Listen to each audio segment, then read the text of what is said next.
We use the term addiction to cover a whole range of different behavioural problems that people experience in controlling behaviours. Many years ago, of course, the term was used quite narrowly to cover problems that people had with what we would now consider to be physical addiction. You take a drug, you get used to the drug, your body adapts physiologically, and then when you stop taking the drug, you suffer unpleasant or even life-threatening withdrawal symptoms.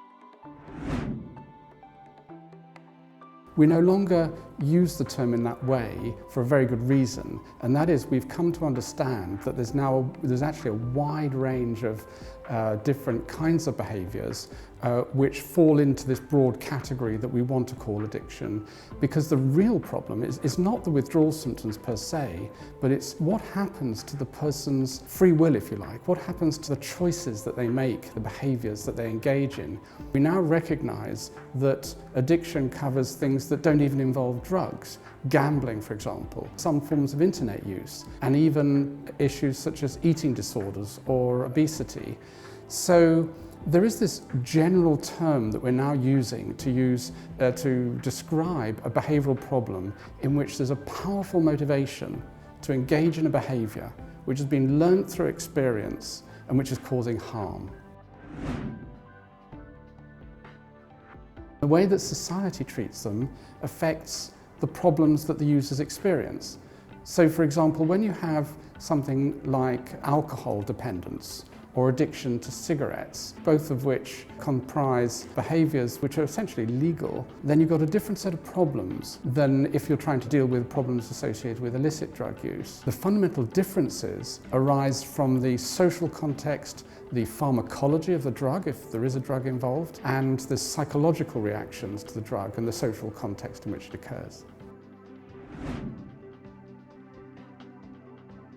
The way we understand addiction affects what we do to try to combat it. Let's say you're a politician or working in an agency that's involved in interventions to try to combat addiction. If your model of addiction is that it is fundamentally about choice, about free choice that addicts make, then you will engage in a certain kind of intervention. You will engage in interventions that affect that choice. For example, you'll use the criminal justice system, you'll use taxation, you'll use mass media campaigns to try to tackle the problem. If you're someone who believes that addiction is fundamentally a brain disease, then it's a different set of interventions. You will try to look for better drugs to help people to stop, or better behavioural support programs to treat this disease process.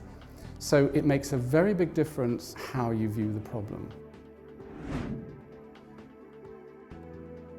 The reason for writing a book on models of addiction is that everyone, whether it's the lay public, politicians, researchers, clinicians, all have an idea about what they understand by addiction. And there's about as many ideas as there are people. And really what we need to do is to bring all these together into a more comprehensive and coherent framework so that we can actually do a much better job of tackling the problem.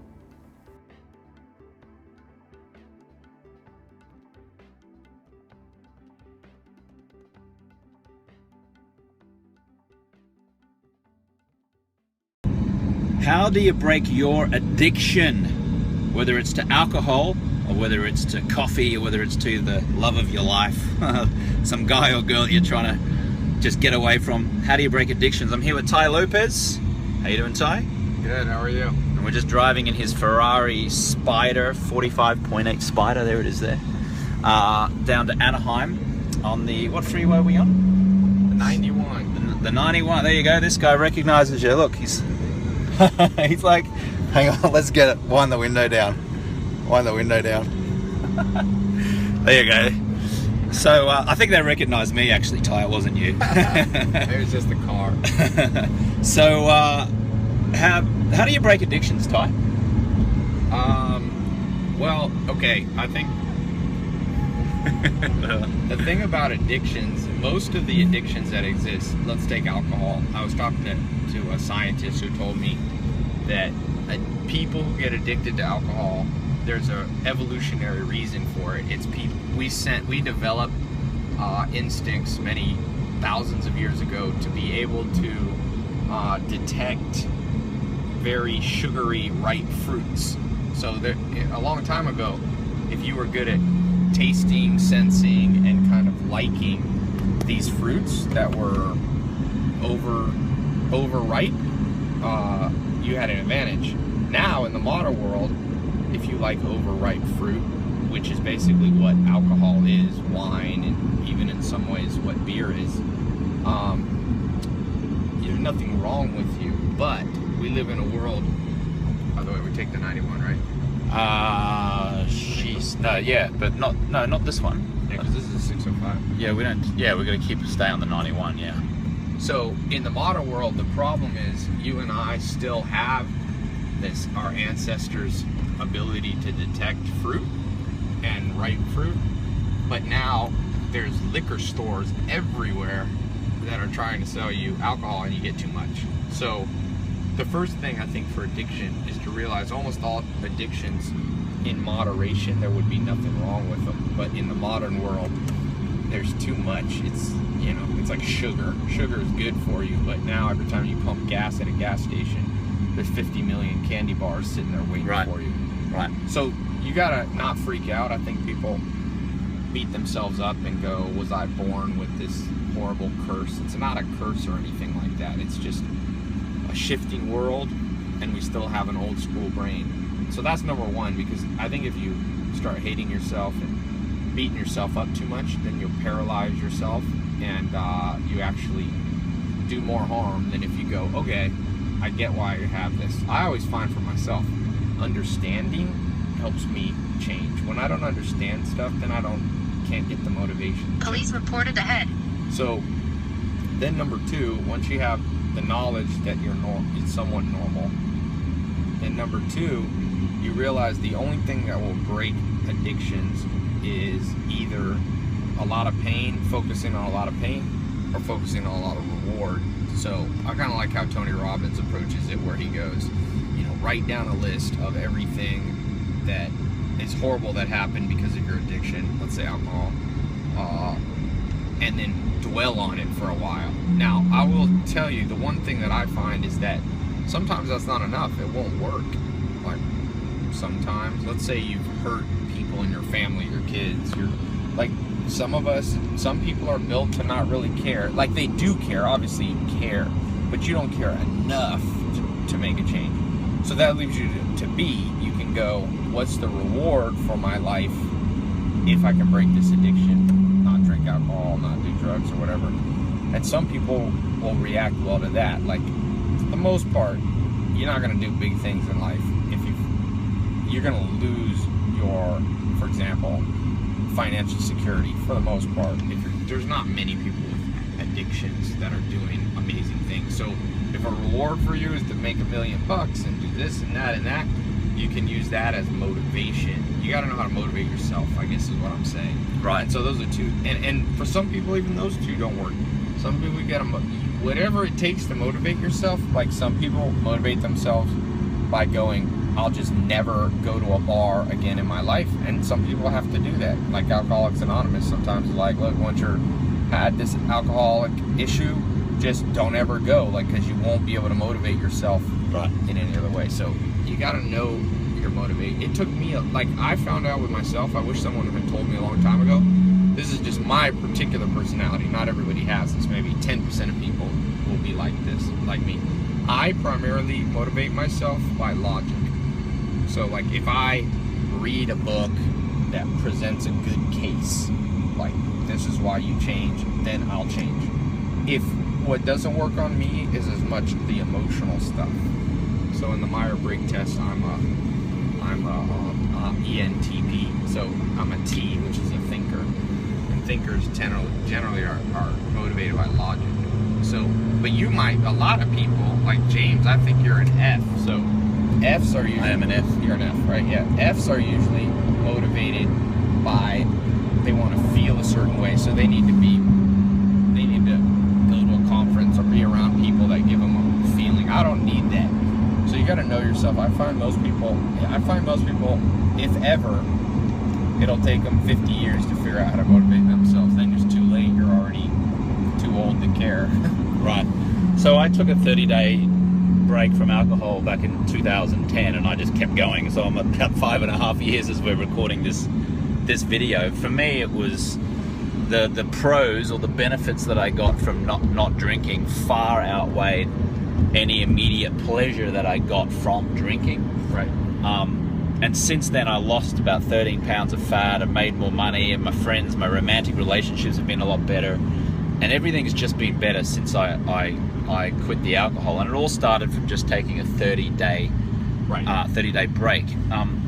Is that something like just resetting, taking a 30-day break, whether it's alcohol or whether it's anything else, is that something that can actually trigger the human brain to make meaningful change? I know you've got the 67 steps and it's 66 days, but can something like that really reset the human brain to then go and live like an optimum life? I think, yeah, for sure. I mean, you can do a 30-day challenge, and like you said, do it again, and do it again. Some people can break. My grandma, she said In when half she a mile, read exit. In half a mile, that, I think it exit to exit Bloomfield Avenue. I think it's saying here we got to exit on Bloomfield Avenue, I think. I wonder if this is that. I'll do it on my too. Okay. In the 1950s, my grandma said she read something that was put out by the Surgeon General that said alcohol, basically, cigarettes are bad for you. And so my grandma said she just decided on one day, and she's never smoked since then. So my grandma is a little bit like me. My grandma was motivated by logic. Somebody presented to her. My grandpa, on the other hand, he didn't listen, and of course unfortunately my grandpa died of emphysema because he would not listen. In 1,000 feet, So exit right.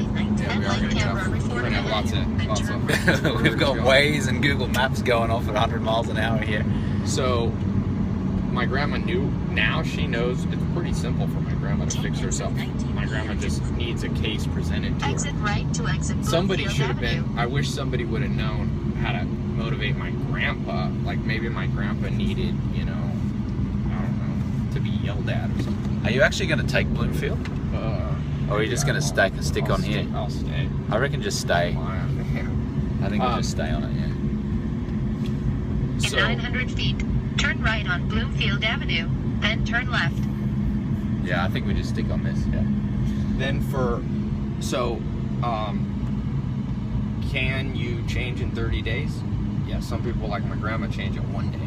Well, I changed in 30 days because I Yeah. kept going. Like, I lost 13 pounds in 30 days of not drinking alcohol, and my skin got better, and I started sleeping 7 or 8 hours of deep restorative sleep, and I had a lot more mental clarity. So that changed for me. I just kept going. A lot of people who've done the 30-day no alcohol challenge just keep going. Some people do it, then they go and have a few drinks, Right. and they re-explore their relationship with alcohol, and for the rest of their life everything's fine. They just enjoy wine and champagne and beer on occasion.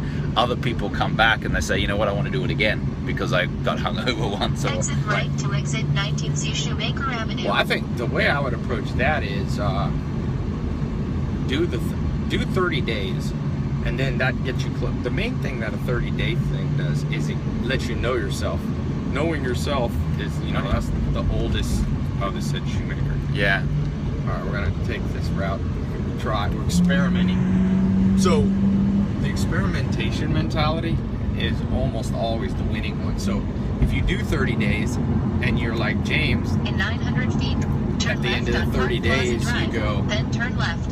I never need to do this again because I now have full control over myself, then the experiment's done. Turn left on Park But if Plaza you're Drive, honest with then yourself, turn left on Shoemaker Avenue. Then after 30 days, you take one drink and you feel horrible and you feel like you're back to the addiction. Now you know next time when you do the 30 days, you should go through 2 cycles of it. So that's what I'm saying. I think more important in anything is, now this is assuming you're not having catastrophic alcohol stuff where you're like driving drunk and killing people and stuff, then you might have to be more extreme. But assuming you're not quite at that stage yet where everything's going to tell us to take right. I think it's going to tell us to turn left. We're about to find We're out. like lost here. Waze is sending us in a whole lot of different places. Turn left on Shoemaker There you go. Avenue. Then it's going to be like, get back on the 91. Yeah, I know. Well, we'll just stay on the 91 until we get to the 5, remember? Yeah. That's what we should have been doing.